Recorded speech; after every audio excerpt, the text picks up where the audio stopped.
तो सहिला परिवार ली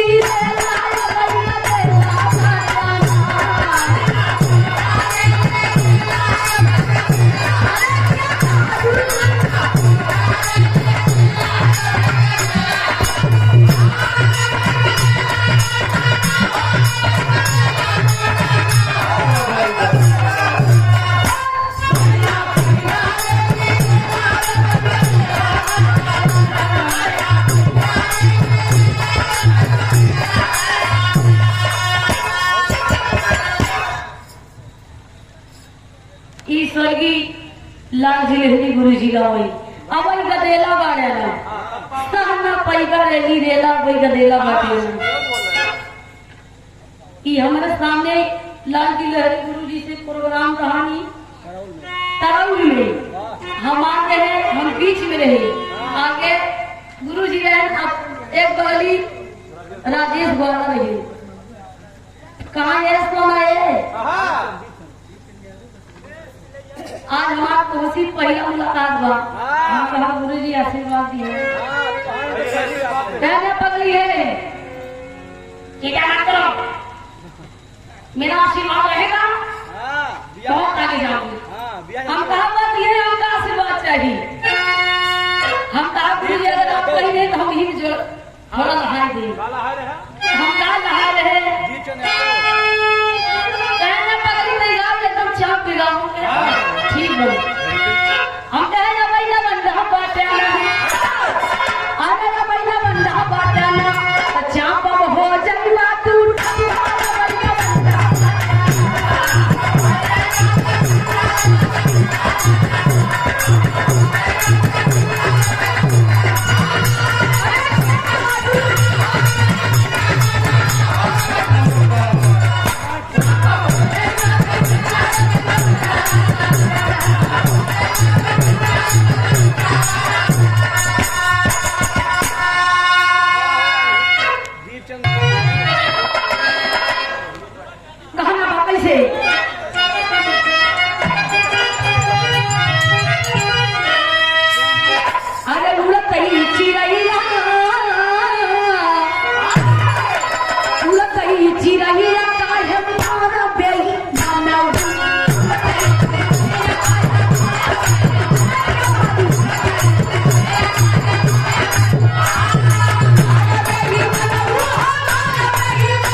महला पे मार